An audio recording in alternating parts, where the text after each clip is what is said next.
Sí. Vamos. Ah, regresamos. Gracias, Tony, gracias. Regresamos con la distinguida y reconocida periodista dominicana Emilia Pereira, Premio Nacional de Periodismo. Reconocimiento a toda su trayectoria. Fue otorgado en el año pasado, en el año 2019, y es un galardón que otorga el Ministerio de Educación, que reconoció merecidísimamente el trabajo y la trayectoria de esta distinguida comunicadora, conferencista, escritora, cuentista, ensayista. Ha laborado en casi todos los medios, tanto digitales como escritos del país, pero también es ensayista. En esta ocasión nos convoca un ensayo muy interesante del que vamos a conversar en breve, pero debo mencionar algunas de sus novelas. Cóctel con frenesí fue traducido al noruego.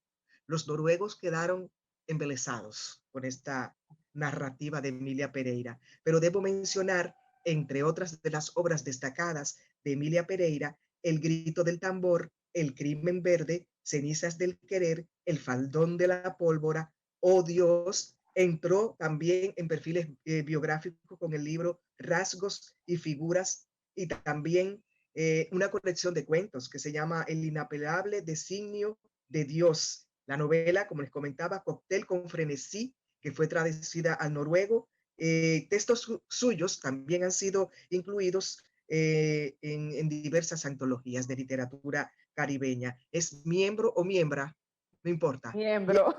de la Miembro. Academia de la Lengua, integrante del grupo Mester de Narradores del Ateneo Insular, también del Movimiento Interiorista y de la Asociación de Escritores del Caribe.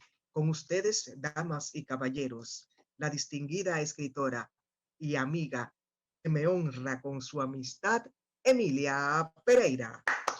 Gracias, Yanela, gracias por esa presentación. La verdad que estoy muy contenta de estar Para, participando en para, tu programa, ahora online, porque he ido en otras ocasiones y te sí, agradezco sí, mucho, y en a el Laura set, también, que claro. siempre están pendientes de cuando pasa algo en mi carrera, se va a publicar un libro o lo que sea. Ustedes me invitan y les agradezco mucho esa atención, esa deferencia. Para nosotros Así es un que, honor, de verdad, gracias. Emilia, gracias. Emilia, entraste, has hecho, bueno, una labor ensayística también importante, publicando en revistas y medios diversos, medios escritos y medios digitales, pero el Banco Central publica este ensayo, Resistencia Cultural en la Dominación Haitiana. Ahí está, lo Sí, estamos es viendo. el libro. Sí, me Sí, enteré por las redes, vi el acto que hicieron, en donde pusieron en sí, circulación. sí. Estuvimos dándole cobertura aquí en Cita Ah, qué Cultural bueno, qué bueno. al evento. Claro, claro Sí, que fue sí. un acto con muchas restricciones por la situación de la pandemia, pero se difundió bastante bien lo que pasó allí. Y bueno, este ensayo se incluyó en esta colección y yo estoy muy agradecida porque, como sabemos, es una colección muy prestigiosa. El proceso de selección de los textos es sumamente exigente, es un proceso que lo dirige un reconocido escritor que tú conoces, que es José Claro, Alcántara Almanzar, un hombre muy Almanzar, don José, profesional. claro. Exactamente. Entonces, el hecho de que un texto nuestro esté en esa colección, pues realmente me satisface mucho, porque creo que ellos tienen mucho cuidado en el proceso de selección de sus libros. Y para mí es un gran honor. Yo este ensayo lo tenía desde hace ya unos cuantos años esperando que llegara el momento de publicarlo. Es el primer ensayo mío histórico que se publica en formato de libro.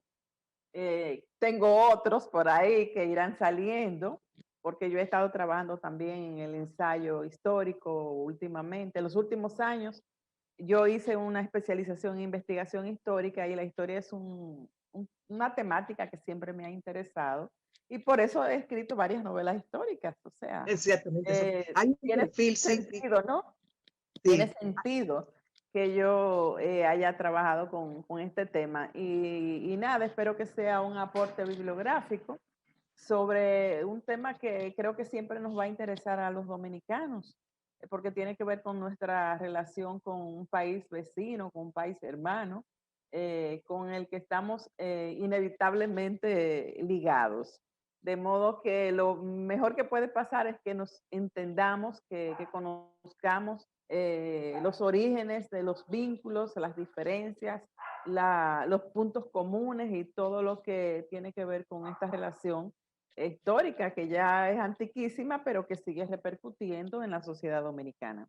Así es. ¿Qué aspectos, tú hablas en sentido general de los aspectos que abordas en este ensayo, pero hubo una resistencia cultural que ha sido, digamos, datada e investigada por otros historiadores, Sí, ¿no? lo que pasa es que yo creo que es la primera vez que un texto, perdón, se concentra en enfocarse en esos aspectos que tenían que ver con la parte cultural, porque normalmente se enfocan otros ángulos del conflicto.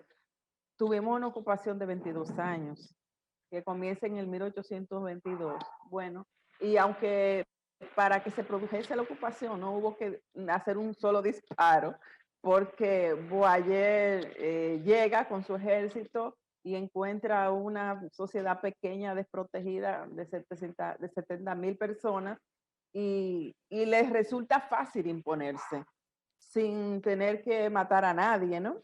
En ese momento, pero no quiere decir que fuese recibido satisfactoriamente por las personas que estaban habitando esta parte de la isla.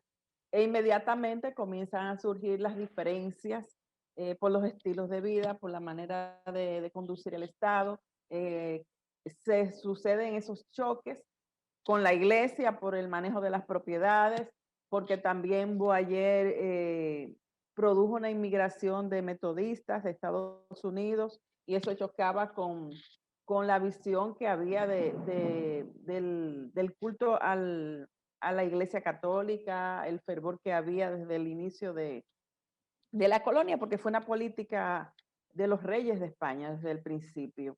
Pero también hubo una situación que produjo mucho malestar, que fue el interés de Boyer de imponer el uso del francés en diferentes ámbitos de la sociedad, sobre todo en la producción de documentación oficial.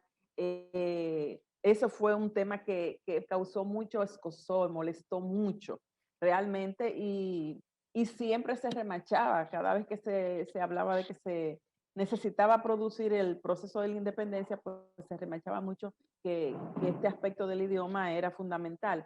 También produjo mucha molestia el hecho de que la universidad fuese cerrada. Y Mm, aunque sí fue cerrada la universidad y de pronto esa juventud que iba a la universidad, que estudiaba, pues se encuentra sin el lugar donde debe recibir la enseñanza, claro, que era claro. vital. Pero no solamente eso, es que no había realmente una educación formal. Y parte de la resistencia es que realmente se organizan clases particulares. El padre Gaspar Hernández, que todos sabemos, fue de esos profesores que daban clases en los claustros de las iglesias. Pero el mismo Juan Pablo Duarte fue maestro también.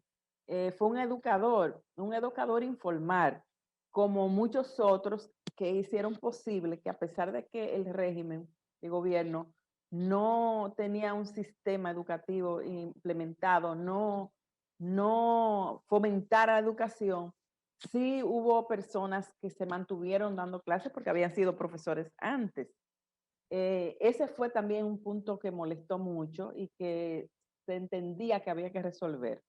Imagínate, 22 años en esa situación. Claro, claro. También una serie de prohibiciones que hizo el gobierno de Boyer porque molestaban algunas fiestas patrias de carácter religioso, el tema del funcionamiento de las galleras, que es antiquísimo, todavía en esta sociedad se siguen jugando gallos. Imagínate, él intentó prohibir también que en determinados días se jugaran gallos y eso también causó mucha molestia. Pero más allá de estas circunstancias que realmente fueron molestosas e irritaban a la población, también se generaron muchos problemas en la cultura de producción agrícola.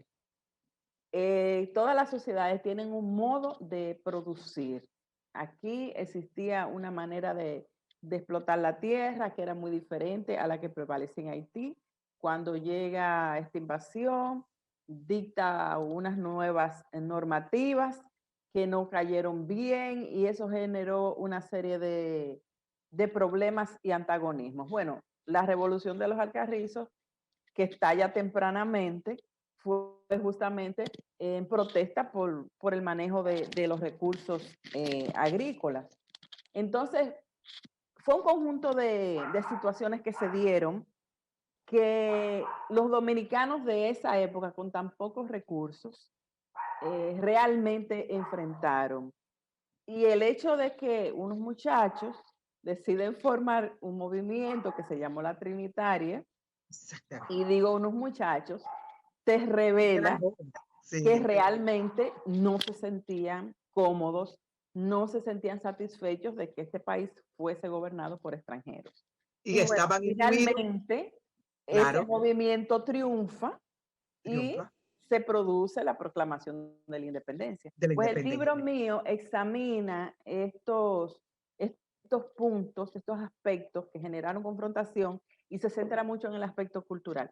Ya sabemos que el movimiento La Trinitaria también generó otras sociedades como la filantrópica y la dramática, Exacto. donde De la que hemos utilizaron el hablado mucho. teatro y las Exactamente. artes para justamente hacerle oposición al Hacer, régimen, hacer resistencia. ¿Dónde hacer podemos? resistencia. Está disponible, porque se me terminó el tiempo, no que reorganizar toda la programación. Ya no tenemos el tiempo en cita cultural que antes teníamos para abordar profundamente ese tema. Pero me gustaría que las personas interesadas pudieran saber dónde ubicar este ensayo tan interesante. Sí, Resistencia lo está cultural. distribuyendo Santuario, Editorial Santuario, que la pueden ubicar por la web y por La Facebook. web, Y sí, creo que ya está en cuesta y también lo vende el Banco Central. O sea que perfecto. por esas vías pueden localizar este ensayo.